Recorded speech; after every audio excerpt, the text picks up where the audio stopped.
अवैस करनी रहमतुल्लाह अलैह यमन के इलाके करन से ताल्लुक रखते थे। वो निहायत गरीब, सादा और दरवेश मिजाज इंसान थे। उनकी माँ बूढ़ी और नाबीना थी और वो दिन रात उनकी खिदमत में लगे रहते। उनके दिल में सबसे बड़ी ख्वाहिश ये थी कि कभी मदीना जाकर रसूलुल्लाह सल्लल्लाहु अलैहि वसल्लम की जियारत करें। एक मर्तबा इरादा किया, सफर किया और मदीना पहुंचे। इश्क़ रसूल सल्लल्लाहु अलैहि वसल्लम की शिद्दत दिल में थी और तड़प निगाहों में। जब रसूलुल्लाह सल्लल्लाहु अलैहि वसल्लम के घर के दरवाजे पर पहुंचे तो मालूम हुआ कि आप सल्लल्लाहु अलैहि वसल्लम उस वक्त मौजूद नहीं हैं। दिल गम से भर गया। उस वक्त हजरत आयशा रज़ी अल्लाह ताला अन्हा से मुलाकात हुई। हजरत अवैस रहमतुल्लाह अलैह ने अदब से कहा, मेरा सलाम रसूलुल्लाह सल्लल्लाहु अलैहि वसल्लम तक पहुंचा देना और अर्ज करना कि अवैस आया था। और फिर माँ की खिदमत के ख्याल से मायूसी के साथ वापस लौट गए। जब रसूलुल्लाह सल्लल्लाहु अलैहि वसल्लम वापस तशरीफ लाए तो आप सल्लल्लाहु अलैहि वसल्लम ने खुद हजरत आयशा से दरियाफ्त फरमाया, क्या यहाँ कोई आया था? हजरत आयशा ने अर्ज किया कि जी, एक शख्स आया था।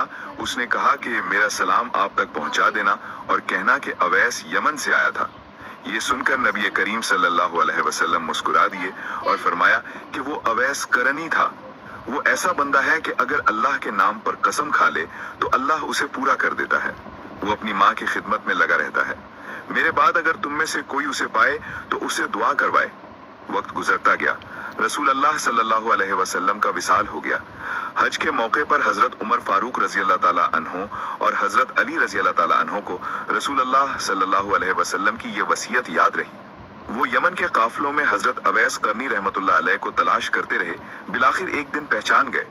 एक सादा लिबास में दरवेश सा इंसान, चेहरा नूर से चमकता हुआ मगर झुका हुआ।